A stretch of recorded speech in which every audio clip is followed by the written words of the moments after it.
Hello students, நான் உங்கள் மைத்தி பேசுகிறேன். நம்ம இன்றைக்கி ஸ்டடி பிளான் day-7 நம்ம இன்றைக்கி ஸ்டார்ட் பண்ணியிருக்கோம். 10th ஸ்டாண்டர்டுக்கு தமிழில் வந்து பார்த்திங்க அப்படின்னா ஆல்ரெடி நம்ம இயல் 1 and 2 முடிச்சாச்சு. இன்றைக்கி நம்ம இயல் 3 and 4 ஸ்டார்ட் பண்ணியிருக்கோம்.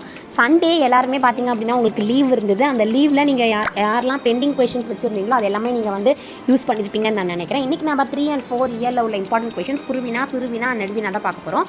குருவினால் மட்டும் டோட்டலாக பார்த்திங்கன்னா 4 கொஷின் இருக்குது. சிறுவினால் 3 கொஷின் இருக்குது. நெடுவினால் 1 கொஷின் இருக்குது.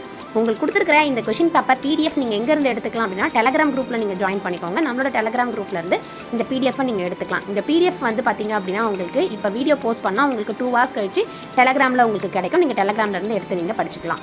10th and 11th and 12th students யாராவது உங்கள் friends and families and relatives இருந்தாங்க அப்படின்னா கண்டிப்பாக அவங்களுக்கு இந்த வீடியோவை ஷேர் பண்ணுங்கள். இதில் கொடுத்துருக்கிற எல்லா இம்பார்ட்டன்ட் கொஷின்ஸும் உங்களுக்கு ரொம்பவே யூஸ்ஃபுல்லாக இருக்கும்னு நான் நினைக்கிறேன். ஏன்னா இப்போ எக்ஸாமுக்கு எக்ஸாக்டாக டைம் இருக்கிறது பார்த்திங்கன்னா 28 days தான் இருக்குது. இந்த 28 daysல நம்ம ரொம்ப அச்சீவ் பண்ணி படிக்கணும். ஆல்ரெடி 1 week போயிடுச்சு நம்மளுக்கு. இந்த வீக்காவது நம்ம மண்டே டு சாட்டர்டே வரைக்கும் நம்ம ஃபோக்கஸ் பண்ணலாம். தமிழை பொறுத்த வரைக்கும் நிறைய எழுதி பாருங்கள். எழுத்து பிழைகள் நிறைய வரும் இங்கிலீஷ் மீடியம் ஸ்டூடெண்ட்ஸ்க்கு. இதே மாதிரி வேறு ஏதாவது உங்களுக்கு தேவை இல்லை டவுட் இருக்குது அப்படின்னா கண்டிப்பாக கமெண்டில் லிங்க் பண்ணுங்கள். இதே மாதிரி வேறு ஒரு வீடியோவில் நான் வந்து உங்களை மீட் பண்ணுறேன். until then bye from Mythri. Thank you, all the best.